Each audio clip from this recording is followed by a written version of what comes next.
ပတ်ဝန်းကျင်မှာလူတွေအများကြီးရှိတယ်ဇေယျအမျိုးမျိုးရှိတယ်ကိုကြိုက်တာကိုကိုကြိုက်တယ်လို့အသီးသီးလုပ်ပြီးတော့နေကြတာမရှိဘူးလား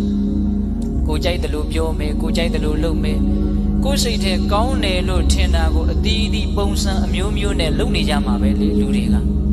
အဲ့ဒါကိုဘယ်လိုလုပ်တာကတော့ကောင်းတယ်ဘယ်လိုလုပ်တာကမကောင်းဘူးလို့ကိုကဆရာကြီးဒီဇိုင်းနဲ့လိုက်ပြီးတော့ကွန်ထရိုးလုပ်လို့ရမလားအဲ့ဒါကိုကိုကမကြည်မနဲ့ဘယ်လူတော်တော်မဟုတ်လိုက်တာ